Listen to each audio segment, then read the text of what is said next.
Next topic of discussion is on friction along with circular motion on a track. Track में कैसे?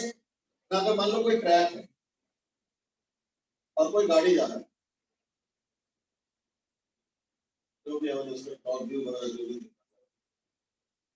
तो गाड़ी जा रहा है with some velocity v और स्पीड भी सर्कुलर मोशन में, और मान लो इसका ट्रैक का रेडियस r और कोएफिशिएंट ऑफ फ्रिक्शन मान लो mu.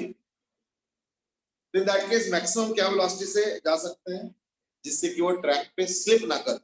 I think it's easy question. हम क्या करेंगे ना, mv²/r जो है फ्रिक्शन से प्रोवाइड कर देंगे। यानी पहला चीज तो हो गया mv²/r is equal to mg, यानी v is equal to √r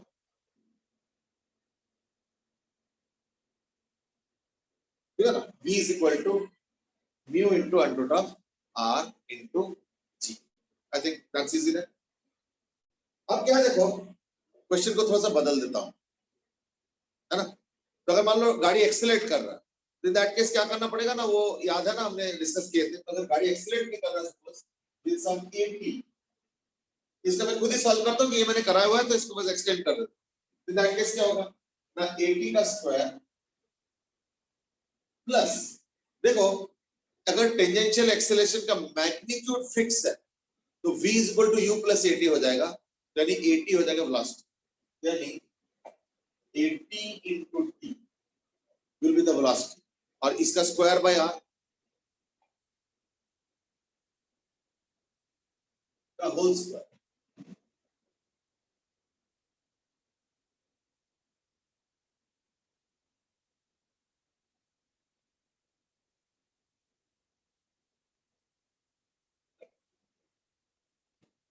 ठीक है ना, 80 का स्क्वायर प्लस 80 into t का स्क्वायर बाय r, तो v स्क्वायर बाय r हो गया का स्क्वायर, ये हो गया नेट एक्सेलरेशन, और मास इनटू नेट एक्सेलरेशन हो जाता है फोर्स।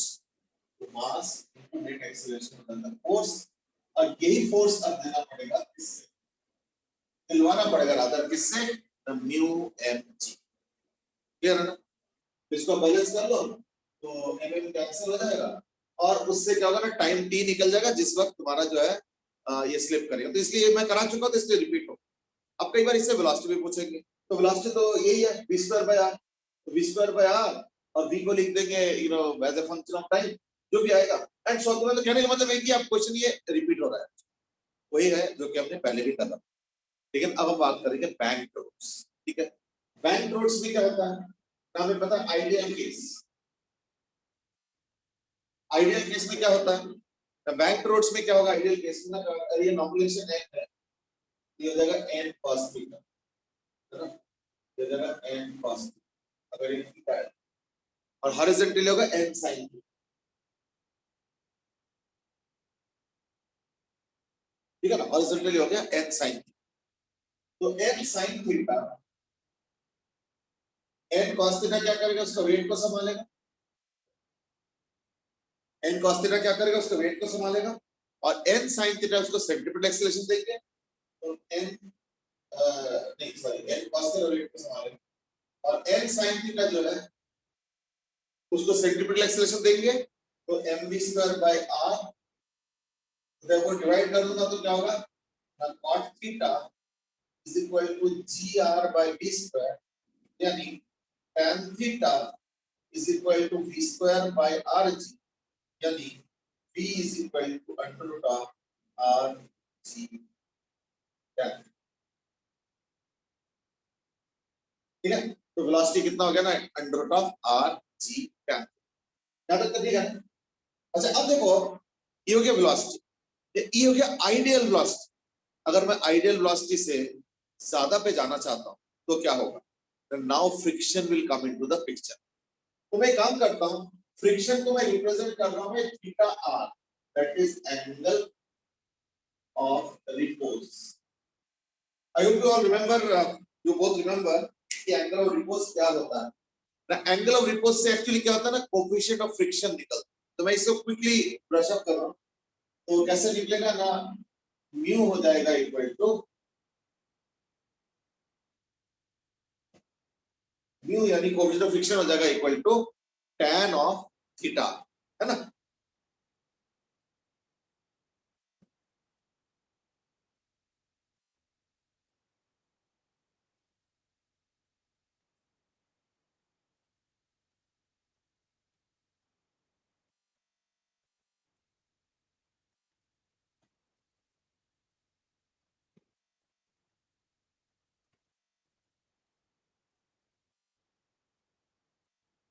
तो म्यू 0 tan थीटा, ये ना देख लेगा यहाँ पे ना रोज देखता था, म्यू हो गया tan थीटा। ऐसे में अगर मान लो मुझे निकालना है वी मैक्स, तो कैसे करेंगे, फटाफट मैं बता देता हूँ। थीटा ये व्हीकल हो गया, तो वी मैक्स का मतलब ये अभी ये बाहर की तरफ स्लिप करना चाहता है, तो देयरफॉर इस तरफ आ जाएगा म्यू इनटू एन, है ना। और ये होगा नॉर्मल एक्शन,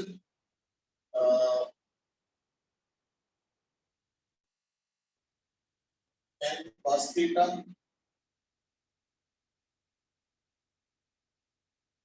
इस बार जो म्यू एन है उसका एक कंपोनेंट इधर आएगा, म्यू एन cos थीटा, और ये हो जाएगा म्यू एन sin थीटा, ठीक है ना। और एक mg तो है ही है। तो अब क्या हो गया देखो, वर्टिकल में क्या हो जाएगा, n cos theta minus mu N sin theta, ठीक है ना, इज इक्वल टू mg। ये वेट को बैलेंस करें, तो देखो n आ गया, है ना। इससे क्या करना, n आ गया एज इक्वल टू mg पर cos theta minus mu sin theta.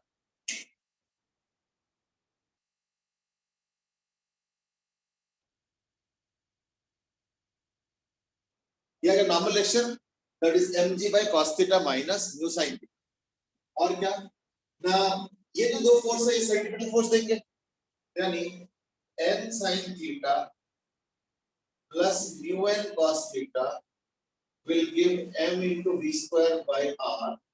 r is the radius of the track, I mean.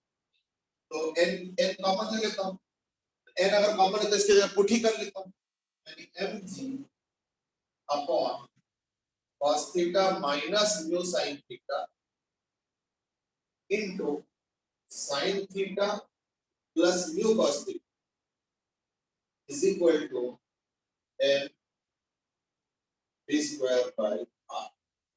तो mm तो कैंसिल हो गया, तो कैसे आ गया, v square by r, v square by r is equal to g sin theta plus mu cos theta by cos theta minus mu sin, तो g into sin theta plus mu cos theta by cos theta minus mu sin theta, यानी जो v आएगा maximum equal to under root of r g into sin theta plus mu cos theta by cos theta minus mu sin। अब एक काम करो, इसको cos theta से divide करो तो क्या होगा, tan थीटा प्लस म्यू, और म्यू हो गया tan थीटा, तो ये हो जाएगा equal to under root of r g into tan theta plus tan theta r by 1 minus tan theta into tan theta r। ये हो जाएगा equal to under root of r g into tan of theta plus theta, ये हो गया v max, ठीक है।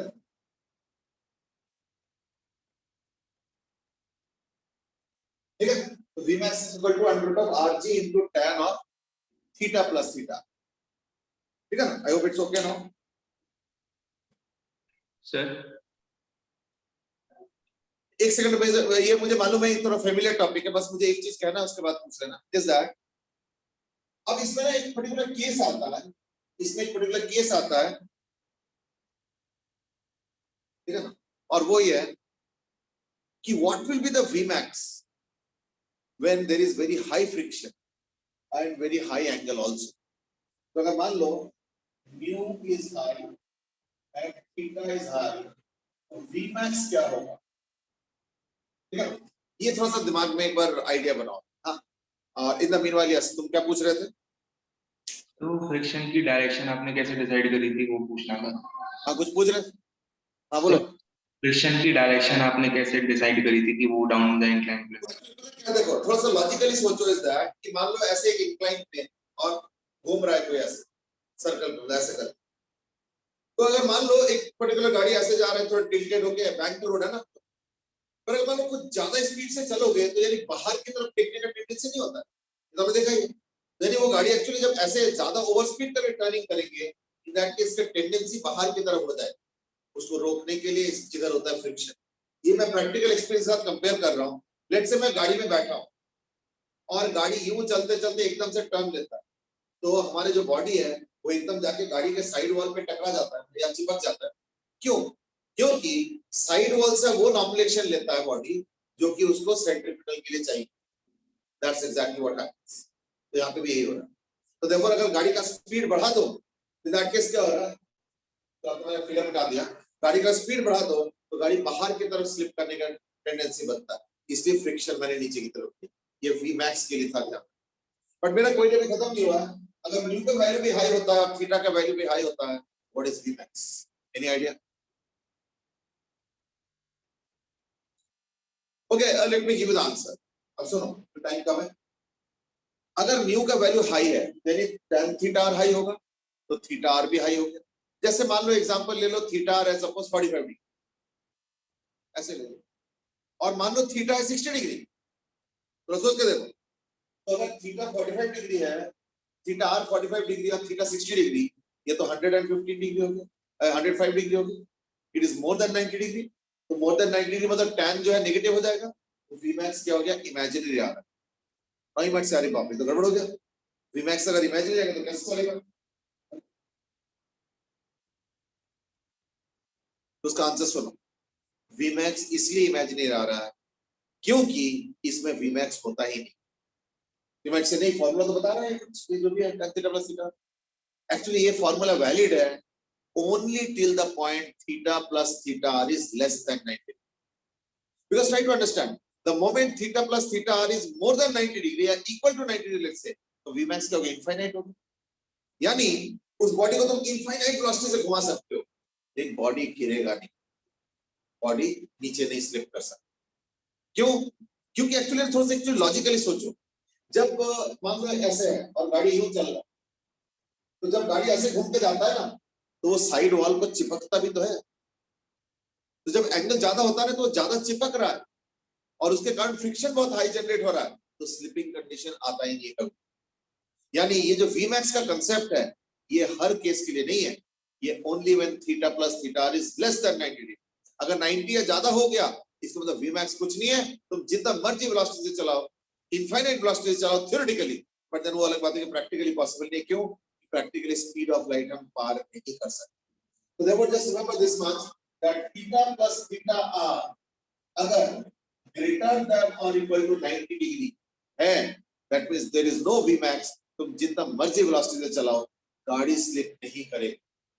So vehicle does not slip even when speeds are very high. But एक counter question भी है, क्या V मिनिमम एग्जिस्ट करता है?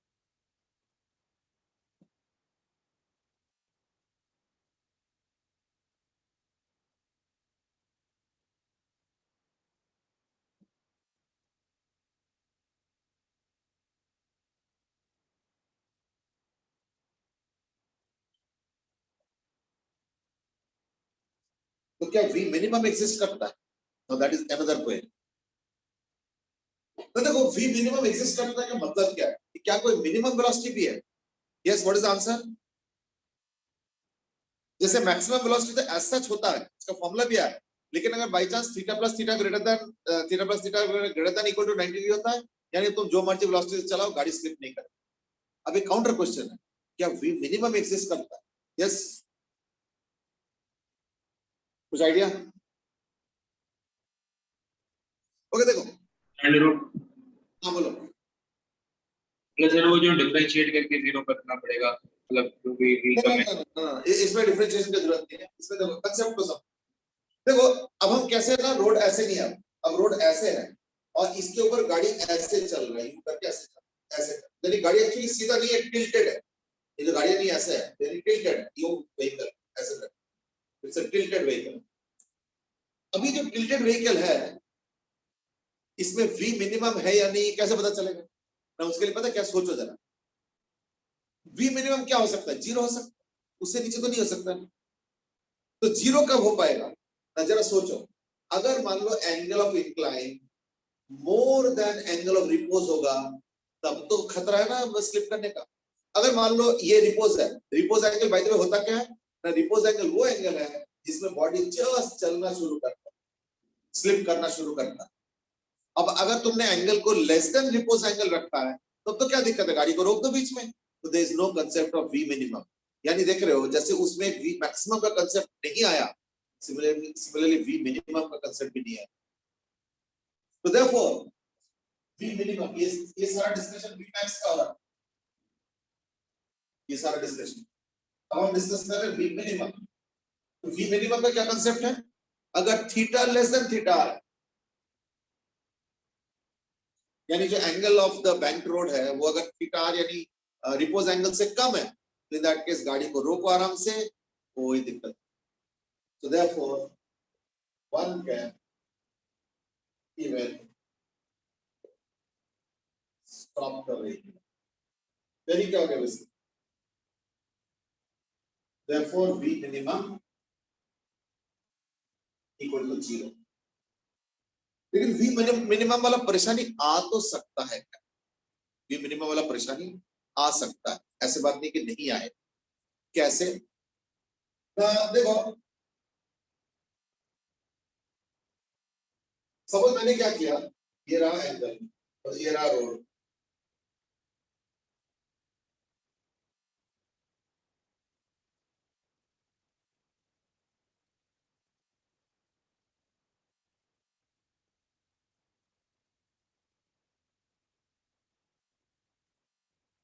और theta suppose greater than theta. अब थीटा ग्रेटर देन थीटा का मतलब समझ रहे हो ना? अगर गाड़ी को तुम बीच रास्ते में रोक दोगे ना, तो गाड़ी देखना नीचे स्लिप करके आएगी, क्योंकि theta less than greater than theta है ना। एक सेकंड, हाँ नहीं, हाँ वो तो पहले जान चुके हैं। हाँ हाँ पहले नहीं।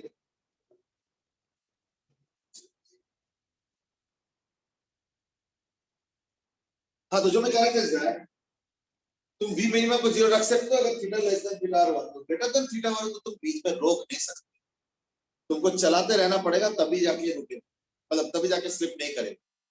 तो चलाते रहना होगा मतलब क्या होता है ना, फ्रिक्शन अब उसको स्लिप करने से रोकेगा। यानी अब डायग्राम थोड़ा बदल जाए। पिछले बार मैंने फ्रिक्शन नीचे की तरफ लिया था, क्यों? क्योंकि गाड़ी बहुत तेजी से चल रहा था, तो गाड़ी का टेंडेंसी बाहर की तरफ था। अब हमें फ्रिक्शन नीचे की तरफ लगा के उसको एडजस्ट किया। इस बार क्या है, गाड़ी स्लो चल रहा है और एंगल ज्यादा रखा है मैंने, तो यानी गाड़ी को रोक दोगे तो स्लिप करके नीचे गिर जाएगा। इसलिए क्या करना पड़ रहा है ना, कंटिन्यू करना पड़ेगा तुमको चलाना, सो दैट ये स्लिप ना करे, यानी फ्रिक्शन उसको स्लिप करने से रोकेगा। यानी अब फ्रिक्शन हो जाएगा फुल डिफ्यूजन। जैसे मैंने फ्री बॉडी डायग्राम में बना के डेरिवेशन किया था ना, अब मैं डेरिवेशन नहीं करूंगा, ये अपने आप कर लेना।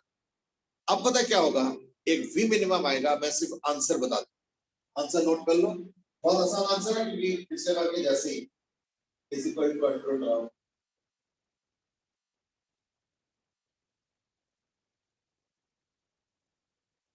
Under of r g into tan theta minus theta. एक चीज याद रखना, इस बार थीटा ग्रेटर देन थीटा है ना, ये ध्यान रखना।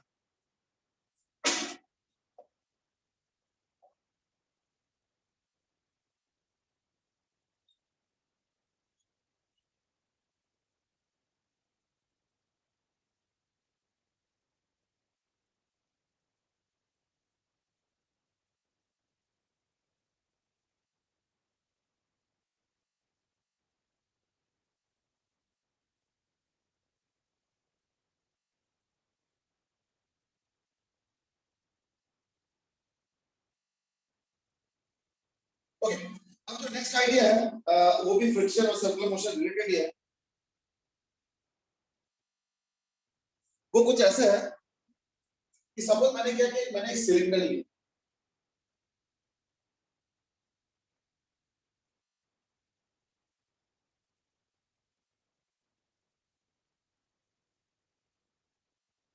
ये सिलेंडर किसी फ्लोर पे फिक्स्ड है, फ्लोर ऐसा है मान लो जो भी है, ये सिलेंडर फ्लोर पे फिक्स्ड है और मैंने क्या किया, एक पार्टिकल लिया जो कि यहाँ पे है, ठीक है, मैंने एक पार्टिकल लिया बिल्कुल कोने में और ये दिया हुआ इस बार ये दिया हुआ है कि फ्रिक्शन सिर्फ ग्राउंड पे है, साइड वॉल पे फ्रिक्शन 0 है, यानी जो कर्व वाला सिलेंडर है ना, सरफेस है अंदर का, उस पे फ्रिक्शन नहीं है, लेकिन ग्राउंड वाले पे है, तो फ्रिक्शन। अब मैं क्या करता हूं, अंदर वाले पे ऐसे टकरा के वो कर देता हूं कि उस स्पीड से स्टार्ट,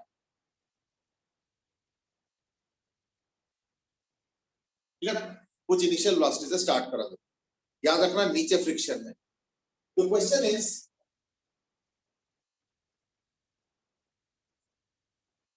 टाइम एट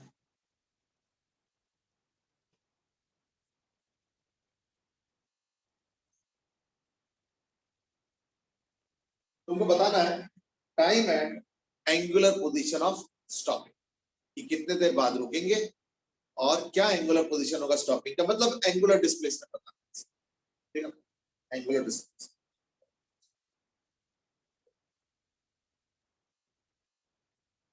फ्रिक्शन सिर्फ फ्लोर पे है और सर्फ वॉल पे नहीं, ठीक है, चलो गो अहेड।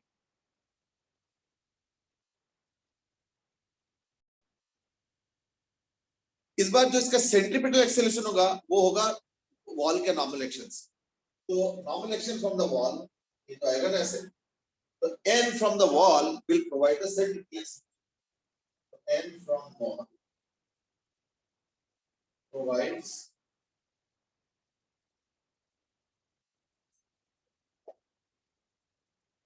सेंट्रीपिटल फोर्स, हो गया। और क्या, ना वॉल का जो नॉर्मल एक्शन है वो तो चलो सेंट्रीपिटल फोर्स प्रोवाइड कर, और क्या ना जो टेंजेंशियल रिटार्डेशन है वो फ्रिक्शन प्रोवाइड कर रहा है। इससे क्वेश्चन बहुत आसान है, mg फ्रिक्शन है अपॉन m कर दिया तो a is equal to minus mu, और अगर मैं इसको ओमेगा के टर्म्स में लिखूं तो अल्फा क्या हो जाएगा, अल्फा हो जाएगा, क्योंकि a इक्वल अल्फा होता है, तो अल्फा हो जाएगा minus of mu g by r, r is the radius of the cylinder, तो लेना ही पड़ेगा। और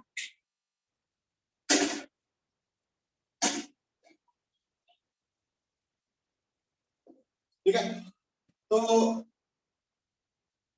फाइनल एंगुलर वेलोसिटी 0 करना है, स्टॉपिंग का निकालना है।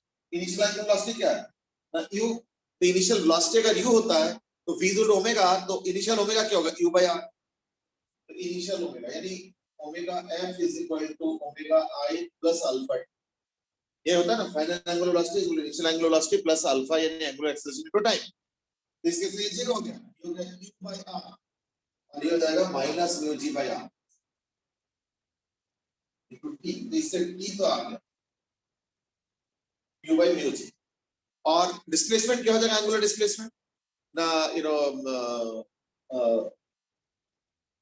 थीटा निकल जाएगा, तो कैसे करें ना, ओमेगा एफ का square is equal to omega I square plus 2 alpha theta, यानी थीटा कितना आ जाएगा, थीटा आ जाएगा ओमेगा फाइनल का स्क्वायर तो 0 है, ये हो गया u बाय r का होल स्क्वायर, यानी equal to u by r का होल स्क्वायर बाय 2 अल्फा, और अल्फा क्या है म्यू जी बाय r,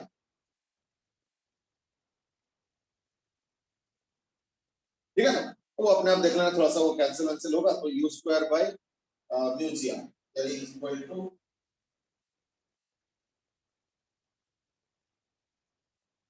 ये हो गया angular displacement before it stops. I think तुमने शायद आंसर दे दिया, दोनों के दिए, एक का दिए, अच्छा टाइम का दिए, चलो कोई बात नहीं। तो यानी टाइम के बाद क्या होगा ना, एंगुलर डिस्प्लेसमेंट भी आ गया, मैं कितना एंगल कवर करके धीरे धीरे रुकते रुकते रुकते फाइनली स्टॉप हो जाएगा, तो एंगुलर डिस्प्लेसमेंट आ। अब मैं क्वेश्चन चेंज कर रहा हूं, अब इसको कर देता हूं नॉन जीरो और इसको जीरो, यानी अब फ्लोर पे कोई फ्रिक्शन नहीं, अब फ्लोर पे कोई फ्रिक्शन नहीं है, अब फ्रिक्शन जो है सारा साइड वॉल पे है, तो यानी अब क्या हो गया, फ्रिक्शन ओनली ऑन साइड। चलो स्टार्ट करो।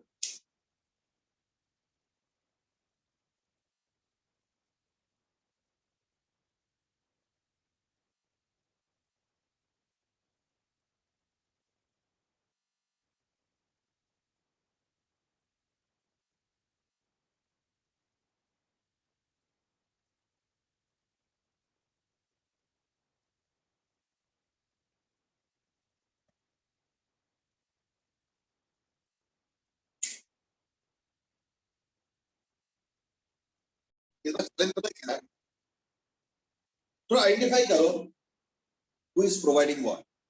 पिछले बार भी friction tangential acceleration retardation provide कर रहा था, इस बार भी करेंगे, पर इस बार फ्रिक्शन का वैल्यू डिक्रीजिंग। क्यों? क्योंकि इस बार जो सेंट्रीपिटल फोर्स है ना, वो तो अभी भी वॉल ही प्रोवाइड करेगा, उसमें कोई दिक्कत नहीं है, लेकिन इस बार जो टेंजेंशियल एक्सेलरेशन या रिटार्डेशन होगा वो सेंट्रीपिटल फोर्स पे डिपेंडेंट है। क्यों? क्योंकि इस बार नॉर्मल एक्शन सेंट्रीपिटल फोर्स वाला लेना है, ना कि ग्राउंड वाला, ग्राउंड वाला तो फिक्स है। तो therefore इस बार क्या होगा ना, एक वेरिएबल एंगुलर रिटार्डेशन। कैसे? तो लेट अस से आफ्टर सम टाइम t उसका वेलोसिटी है, एंगुलर वेलोसिटी है ओमेगा, तो उस समय जो नॉर्मल एक्शन आएगा वो क्या आएगा, m into omega square into r, ये होगा इसका नॉर्मल एक्शन। तो जो फ्रिक्शन आएगा वो आएगा म्यू m, यानी mu into m omega square r, और इसकी वजह से टेंजेंशियल एक्सेलरेशन होगा, that will be equal to m into at। वो अलग बात है कि एक माइनस भी लगाना है, तो चलो तो बाद में लगा देंगे, और 80 को लिख देता हूं अल्फा, फिर अल्फा आ गया तो आर आर कैंसिल हो जाएगा, तो अल्फा हो जाएगा माइनस ऑफ म्यू, अल्फा आ गया minus of mu omega square, है ना, mu omega square r is equal to m 80, यानी इक्वल टू 80, तो अल्फा हो गया, तो अल्फा हो गया आर कैंसिल हो गया म्यू इनटू ओमेगा जो कि अल्फा, क्योंकि ये वेरिएबल है ना, तो इसलिए मैं एक काम करता हूं, अल्फा को लिख देता हूं as d omega d t, तो therefore you have d omega by d t is equal to minus of mu omega square, यानी d omega by omega square is equal to minus of mu d t, integration 1 by omega square में omega to the power minus 2, तो मैं लिखूंगा d omega into omega to the power minus 2 integration is equal to minus of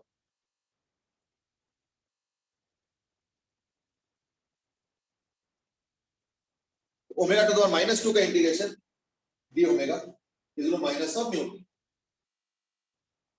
तो omega minus 2 का integration क्या होगा ना, omega to the power minus 2 plus 1 by minus 2 plus 1, यानी minus of 1 by omega, क्या है, यानी minus of 1 by omega is equal to minus of mu. तो चलो माइनस माइनस हटा देता हूं मैं, वो तो कोई बात नहीं। और एक चीज भी था इज दैट, हाँ, तो इनिशियल क्या है, यू बाय आर, बाद में ओमेगा टी जो है 0 टू, ये तो म्यू टी रहेगा, ये रहेगा 1 by omega t minus 1 by mu r, 1 by u by r, 1 by omega t minus 1 upon u by r is equal to mu, यानी 1 by omega t is equal to r by u, है ना, plus mu t, यानी omega t हो जाएगा equal q by r plus q mu.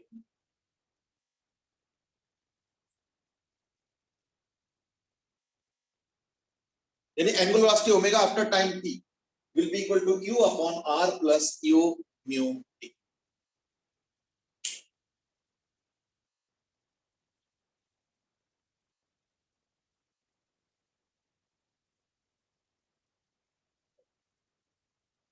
अभी बताओ, ये after omega time t तो आ गया, अभी बताओ कि अगर मान लो मैं पूछूंगा कितने टाइम बाद ये स्टॉप करेंगे, तो स्टॉप करने का मतलब क्या होता है, मतलब क्या होता है, ओमेगा को जीरो करना। तो ओमेगा जीरो कब होगा, देखो जरा, t is equal to infinity पे ओमेगा जीरो होगा, यानी इसका जो ओमेगा होगा ना वो धीरे धीरे घटते घटते घटते घटते इनफाइनाइट टाइम लगा देगा।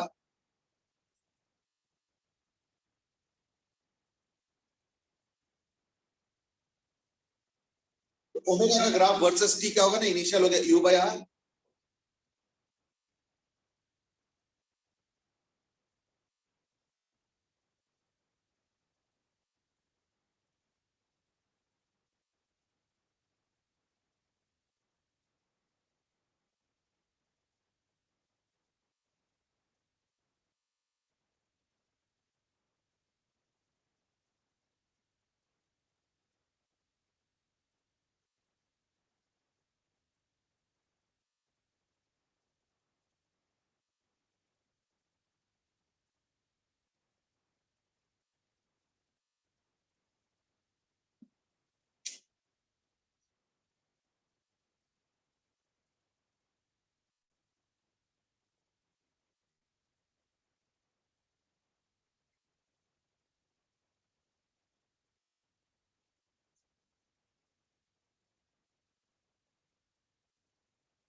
देख रहे हो, तो इनफाइनाइट टाइम लगाएगा रोकने में।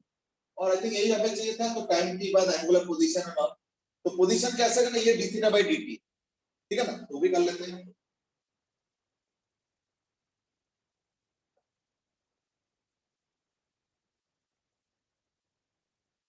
तो ओमेगा को लिख देता हूं डी थीटा बाय dt, तो डी थीटा हो गया बाय dt, तो ये dt आ गया।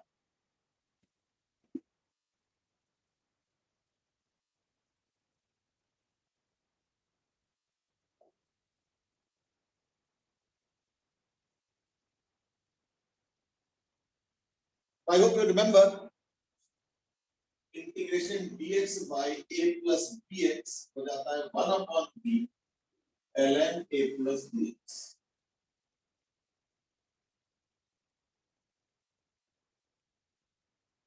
तो थीटा क्या आएगा ना, u, और ये जो u इंटू म्यू है ये देखना नीचे आएगा,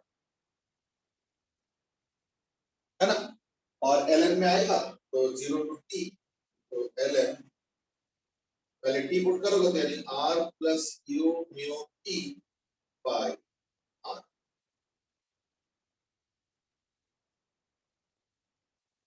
ठीक है ना।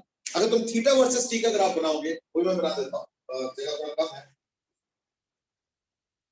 ये रहा थीटा वर्सेस,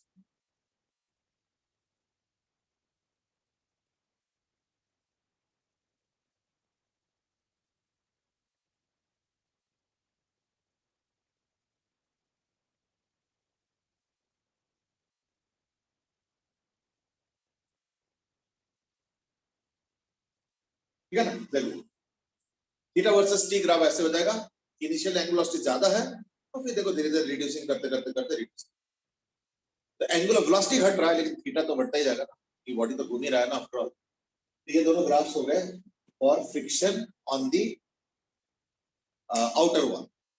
अगर मान लो दोनों में फ्रिक्शन हो तो क्या होगा, वो भी कर लो सॉल्व फिर। अब एक काम करो, यही सेम क्वेश्चन करो, but when friction is there at both surfaces, floor पे भी है और वॉल पे भी। चलो स्टार्ट करो।